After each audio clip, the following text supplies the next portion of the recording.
ఒక ఒక జీవి మన నుంచి పుట్టినప్పుడు ఏమవుతుంది అని అంటే ఆ జీవి చేసుకోవాల్సినటువంటి మోక్ష సాధనకి మనం ఒక మార్గాన్ని చూపించినటువంటి వాళ్ళం అవుతాం. ఇది దాని యొక్క ఉద్దేశ్యం.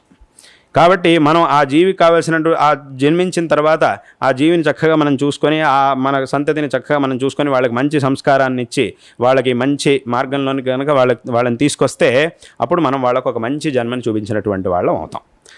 అదే ఇక్కడ కాకుండా వాళ్ళకి ఇంకెక్కడ జన్మ వచ్చిందంటే మరి వాళ్ళు ఎటువంటి పరిస్థితి వస్తుంది, ఏ మార్గంలో వాళ్ళు ఈ మార్గం వాళ్ళకి లభిస్తుందా లేదా అనేది మనం చెప్పలేం.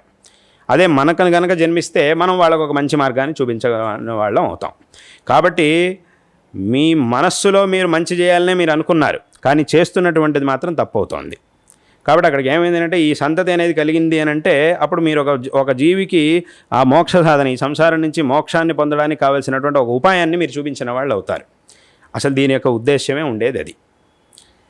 ఈ వివాహం, ఈ ప్రజోత్పత్తి, సంతానోత్పత్తి, వీటన్నిటి యొక్క ఉద్దేశ్యం ఈ కుటుంబ వ్యవస్థ అనేది ఉండేదే అందుకోసమే ప్రతి ఒక్క కుటుంబంలోనూ ప్రతి ఒక్క వంశంలోనూ ఒక ధర్మాచరణ పరంపర అనేది ఉంటుంది. ఆయా ఒక దేవతారాధన, అలాగే మనం ఇంటి దేవుడు అని అంటాం. ఒక్కొక్కళ్ళు మా ఇంటి దేవుడు ఈయన, మా ఇంటి దేవుడు వెంకటేశ్వర స్వామి, మా ఇంటి దేవుడు ఈశ్వరుడు, మా ఇంటి దేవుడు నరసింహస్వామి, అమ్మవారు, ఈయన రకరకాలుగా పూజిస్తూ ఉంటారు. అంటే వెనకటి కాలంలో ఏదో ఒక కాలంలో ఆ వంశంలో వచ్చినటువంటి పెద్దవాళ్ళు ఒక దేవతారాధనని ప్రారంభించారు. అదే అలా వరుసగా వస్తూ ఉన్నది. దాన్నే ఇంటి దేవుడు అని చెప్పి మనం ఆరాధిస్తూ ఉన్నాం.